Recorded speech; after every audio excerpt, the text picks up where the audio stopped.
नमस्कार साथियों, स्वागत है आप सभी का वाईफाई स्टडी 2.0 पर। मैं हूं अंकित अवस्थी, आप हैं मेरे साथ में एक बेहद ही इंटरेस्टिंग न्यूज के बारे में डिस्कस करने के लिए। इंटरेस्टिंग इसलिए है क्योंकि इस प्रकार की कल्पना हम लोग कर नहीं पाते, जहां आज देश के बहुत से क्षेत्रों में कनेक्टिविटी के आधार पर अभी बहुत सारे जिले, बहुत सारे जिला मुख्यालय, इवन कई स्टेट कैपिटल्स भी ऐसी हैं जो पूरी तरह से इलेक्ट्रिसिटी की ट्रेन के साथ कनेक्टेड नहीं हैं। और उस बीच में हमें ऐसी न्यूज देखने को मिले कि जापान ट्राई कर रहा है कि वो अर्थ से मून और फिर मून से मार्स तक ट्रेन चलाएगा। अब कहने के लिए फिलहाल ये बात एकदम ख्याली सी लगती है, ऐसा लगता है कि नहीं, ये चीज पॉसिबल नहीं है।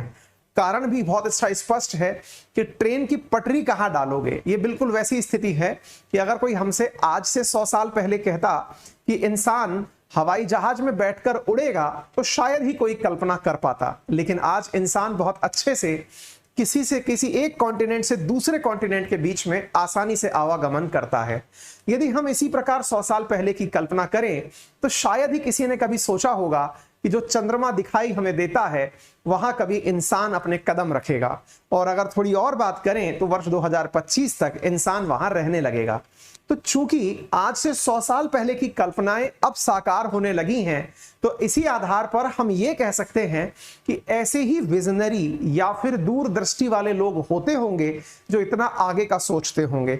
यही कारण है कि जापान के एक विश्वविद्यालय के विद्यार्थियों के द्वारा और साथ में एक विशेष रूप से मतलब कंपनी जो इस प्रकार का निर्माण कार्य करना चाहती है, उनके द्वारा प्रॉपर एक मॉडल पेश किया गया है और बताया गया है कि कैसे अर्थ से मून और मून से मार्स को ट्रेन के माध्यम से जोड़ा जा सकता है। और इंटरेस्टिंगली कि जो ग्रेविटी की प्रॉब्लम है, यानी कि ग्रेविटेशन के आधार पर, यानी कि एक तरह से हम ये माने जो गुरुत्वाकर्षण धरती पर इंसान के जिंदा रहने और उसकी नित्य क्रियाओं के लिए जरूरी है, वो गुरुत्वाकर्षण आगे तक कैसे मेंटेन रह जाएगा, इसके लिए उन्होंने एक मॉडल पेश किया है। जैसे ही ये न्यूज मार्केट में आई, स्वाभाविक था कि इस न्यूज में क्यूरोसिटी बहुत ज्यादा थी। तो आइए हम जानते हैं कि क्या असल में वैज्ञानिकों का मत है। और आप इस न्यूज को इस प्रकार से सोचकर देखिएगा कि अगर आज से 100 साल पहले आप होते तो क्या कभी आप विचार कर पाते कि एक कॉन्टिनेंट से दूसरे कॉन्टिनेंट से बैठे व्यक्ति से आप कुछ सेकंडों के भीतर वीडियो कॉल के माध्यम से बात कर लेते हैं? क्या आप कभी विचार कर पाते कि इंसान 400 किलोमीटर ऊपर अंतरिक्ष में तैरते हुए अपनी जिंदगी बिता सकेगा? आज ये रियलिटी है। इंटरनेशनल स्पेस स्टेशन अंतरिक्ष में जाने कब से 1998 से तैर रहा है। यानी कि ये कल्पनाएं जो होती हैं वैज्ञानिकों की, जब ये साकार होने लगती हैं, या फिर ये मान के चलिए कि इन कल्पनाओं से ही भविष्य दिखता है ना, तो आप इसको उतनी ही निष्ठा और प्रेम भाव से सुनिएगा कि हाँ भाई, ये पॉसिबल है, बस करने के लिए तकनीकी चाहिए। और विजन जब हमारे सामने होता है तो इस प्रकार की बातें निकलकर स्वतः ही आती हैं। ठीक है ना? हाँ जी। अब कई विद्यार्थियों के बीच में अभी से सवाल आने लग गए हैं कि सर, क्या मतलब ट्रेन जो है वो उड़ेगी या फिर पटरियों पे चलेगी? सारी बातें बताऊंगा। मॉडल देखिए किस प्रकार से प्रस्तुत किया गया है। Bullet train to Mars and moon, Japan has it covered. News देखिए, bullet train to moon and Mars, here is how Japan planning interplanetary. क्योंकि हम अर्थ के नामक प्लेनेट पर हैं, इससे मून नामक प्लेनेट पर जाएंगे, तो इसकी प्लानिंग क्या है, वो सारी बातें। तो देखिए, Japan makes grand plan building interplanetary trains, जिसमें ग्लास का हैबिटेट होगा, यानी रहने वाली जो जगह होगी। तो ये सारी जानकारियां आइए मैं अब आपको बताता हूं।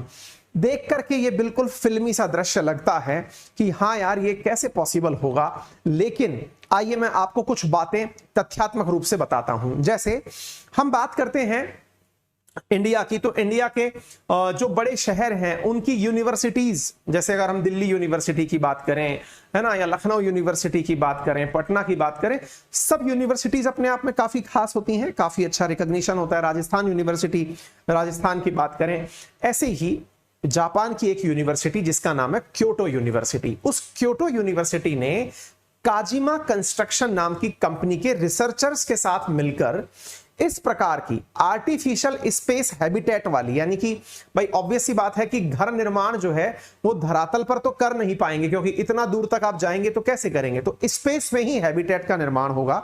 तो इसके लिए इन्होंने प्रॉपर तरीके का एक प्लान प्रस्तुत किया है। इन्होंने कहा है कि our plan represent important technology crucial to ensuring human being will be able to move space in the future. ये इस प्रकार की प्लानिंग करने वाले हैं। तो क्योटो यूनिवर्सिटी ने काजिमा कंपनी के साथ मिलकर एक प्रोजेक्ट बनाया है जिसमें 2 प्लेनेट को जोड़ने वाली इंटरप्लेनेटरी ट्रांसपोर्टेशन सिस्टम बनाने की बात की गई है। अब देखिए, मैं इस वीडियो को इसलिए चला रहा हूं ताकि, क्योंकि जब तक मैं भी इस न्यूज को सुन रहा था या पढ़ रहा था तो मुझे भी रिलाय करने में बहुत दिक्कतें आई, क्योंकि हमारा दिमाग तो उतना ही सोच पाता है जितना इसे सोचने के लिए कहा जाता है। ये वैज्ञानिक इसीलिए तो बहुत खास होते हैं। तो वैज्ञानिकों का मत जो है वो कैसे है, आप देखिए। इनका कहना है कि जैसे शैंपेन का ग्लास आता है ना, वो फ्लूट शेप में आता है, शैंपेन फ्लूट बोलते हैं उसे, तो वो शैंपेन फ्लूट जैसी संरचना के अंदर ये हैबिटेट बनाएंगे। कैसे, जरा देखिए। A powerful space transportation system for the moon, Mars, and Earth. The researchers' ambitious idea also ये रही train, space train that is set to function और ये like ट्रेन trains चल दी on साहब। Earth, while at the same time अब train sir उड़ेगी कि चलेगी, मतलब पटरियों पे चलेगी क्या? बिल्कुल पटरियों पे चलेगी। ये आप चलती हुई पटरियां देख सकते हैं। ये स्पेस के लिए पटरियां दिख रही हैं आपको, ये अंदर की ट्रेन का नजारा है और ये स्पेस तक जाती हुई ट्रेन दिख गई। अब आप देखें कि चलते समय ये क्या दिख रहा है आपको, ये जो गोला सा घूमता हुआ दिख रहा है, ये क्या है?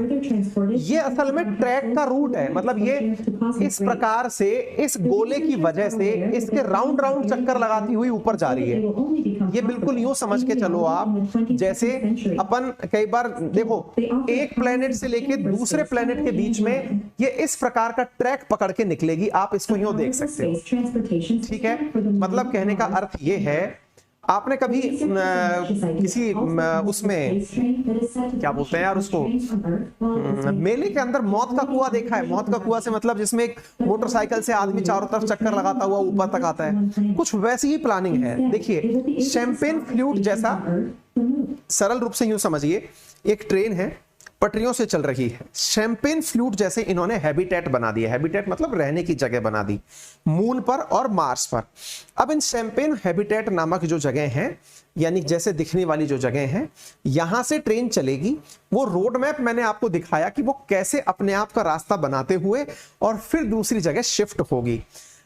मतलब एकदम गले से ना उतरने वाली बात है ये। मतलब ये ऐसी बात है कि मैं बोल भी रहा हूं तो भी मुझे यकीन नहीं हो रहा है। किताबों में लिखा हुआ, अखबारों में सुना हुआ, पढ़ा हुआ, ये बात देखने के बाद भी लग रहा है कि नहीं यार, पर वही वाली बात है, जब ऐसा हो सकता है तो फिर तो ये भी हो सकेगा। क्योंकि ये वैज्ञानिक खुद भी यही कह रहे हैं कि हम आज की कल्पना नहीं कर रहे हैं कि यह आज हो जाएगा। आज से 50 साल बाद, आज से 70 साल बाद, 100 साल बाद हम उस प्लान का डिस्कशन आज से कर रहे हैं।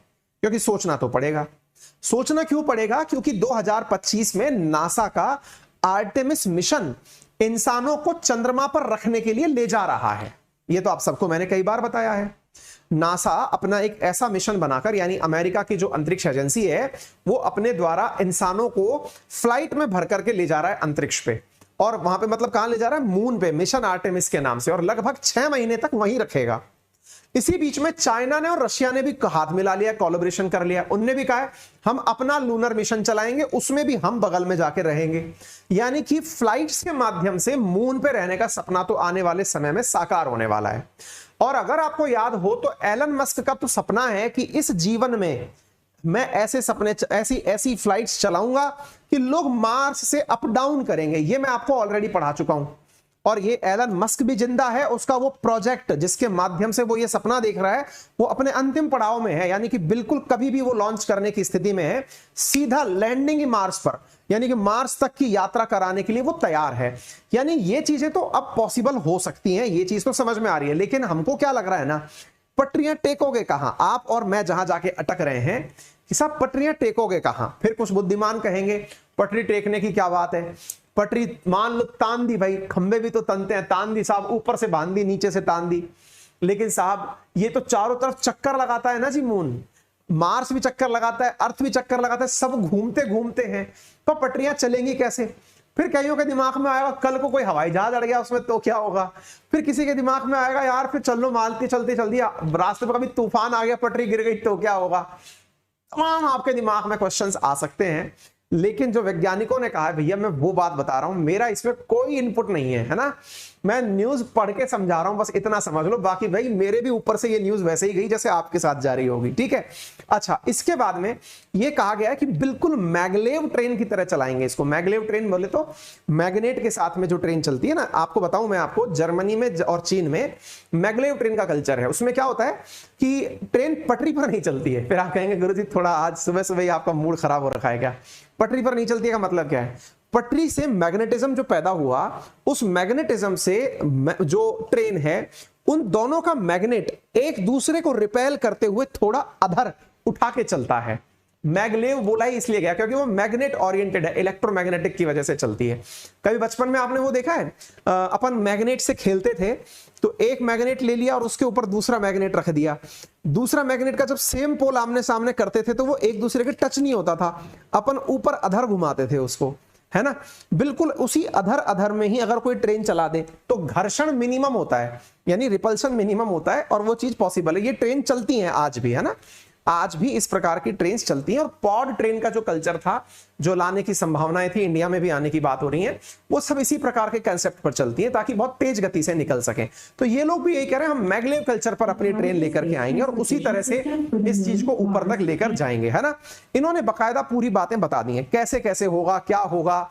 इनने कहा है कि जो जापानीज रिसर्चर का कहना है कि हमारा जो कैप्सूल है ना, जिसमें हम मार्स तक लोगों को लेकर जाएंगे, वो 15 मीटर रेडियस का होगा, मतलब उसका रेडियस 15 मीटर का होगा, और जो मार्स तक जाएगा, मून वाला 15 मीटर का, और जो मार्स तक जाएगा वो 30 मीटर का रेडियस वाला कैप्सूल होगा। ये इन्होंने अपने द्वारा कहा है। ये मैंने आपको कैप्सूल दिखा दिया।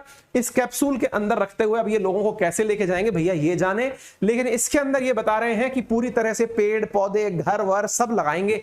और इंटरेस्टिंग बात यह है, विज्ञान की भाषा में जैसे कहा जाए कि भैया गुरुत्वाकर्षण बल का क्या करोगे, आदमी तो उड़ता पड़ता जाएगा, उसका क्या करोगे? तो इनका कहना है कि ग्रेविटी हम सेंट्रीफ्यूगल फोर्स से पैदा करेंगे। अब ये क्या होता है? देखो, अगर मैं आपसे कहूं कि कोई डोरी को लेकर आप यूं घुमाओ, तो घुमाते समय जो उस डोरी का अंतिम सिरा है उसे अपने बाहर की तरफ गिरने का एक प्रेशर फील होता है ना, कि भाई निकल के कहीं पड़ ना जाऊं बाहर, है ना। तो वो जो निकल के कहीं पड़ ना जाऊं बाहर वाली जो फीलिंग है, वो उसे सेंटर की तरफ अट्रैक्ट करने के लिए धागे से बंधी हुई है। मतलब डोरी को जब आप यूं यूं घुमाओगे, कोई घुमा लो, मेरे पास डोरी है नहीं घुमा भी देता, है ना। तो दो प्रकार के फोर्स होते हैं, एक होता है सेंट्रीफ्यूगल और एक होता है सेंट्रीपीटल। इनका कहना यह है कि हम सेंट्रीफ्यूगल और सेंट्रीपीटल फोर्सेस के माध्यम से ट्रेन के अंदर ग्रेविटी पैदा करेंगे, इतनी तेज चलाएंगे इसको चक्कर कटाते कटाते, ताकि उसके अंदर ग्रेविटी का एहसास होने लगे। अब कैसे होगा ईश्वर जाने, फिर से कह रहा हूं, या फिर ये वैज्ञानिक जाने, ठीक है। हाँ जी, मार्स के चारों तरफ इनका कहना है कि हम लोग जो है, मार्स का एक सैटेलाइट है जिसका नाम है फोबोस, हम उस फोबोस पर जाकर के ट्रेन को रोकेंगे।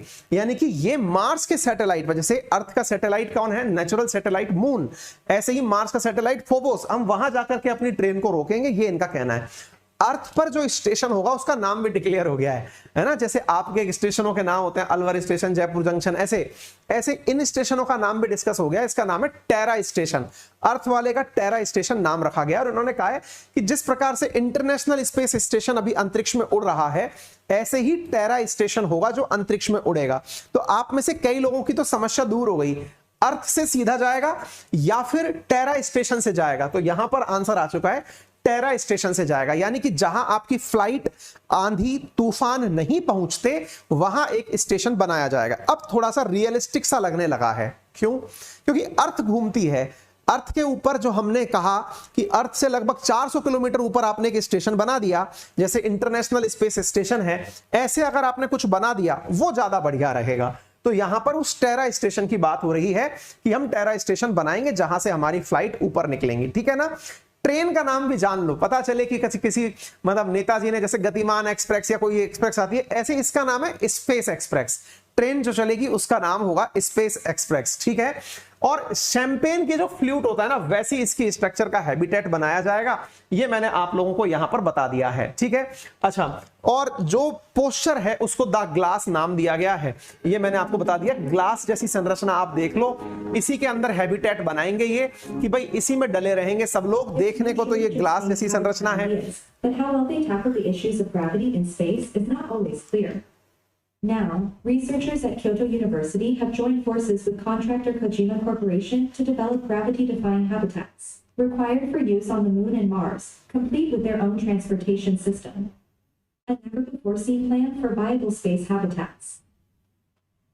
अपने तो ऊपर से जा रही है, कोई नहीं, न्यूज़ है तो पढ़ लो, क्या दिक्कत है कि नहीं। ऐसे ही मून पर जो बनाया जाएगा हैबिटेट, उसका नाम लूना ग्लास होगा। मार्स पर बनाया जाएगा, उसका नाम मार्स ग्लास होगा। खुद ने कह दिया है कि ये वर्जन 2050 से पहले पॉसिबल नहीं है और उससे अगला नेक्स्ट 70 ईयर्स में पॉसिबल होगा। कीपिंग इन माइंड कि 2025 में अमेरिका ले जाकर के लोगों को चांद पर रखने वाला है और इंटरनेशनल लूनर रिसर्च स्टेशन, जिसका जेवी हो रहा है चाइना और रशिया के बीच में, वो ले जाकर के भविष्य में चंद्रमा पर अपने चीन और रशिया मिलकर के वो भी इंटरनेशनल लूनर रिसर्च स्टेशन बना रहे हैं। वो भी चांद पर रहेंगे हवाई जहाज से जाकर के। तो फिलहाल के लिए बात इतनी है। तो नासा का जाना तय है हवाई जहाज से, मतलब जो उनका स्पेसक्राफ्ट है उससे। और ये क्या नाम है इनका, आपके रशिया और चाइना भी चर्चा कर ही रहे हैं। अब रह गए मतलब जापान वाले, तो जापान वालों ने ट्रेन चला दी। फिलहाल के लिए इतना ही। जानकारी सही लगी हो तो लाइक कर देना, सेशन को शेयर कर देना, चैनल पर नए हो तो सब्सक्राइब कर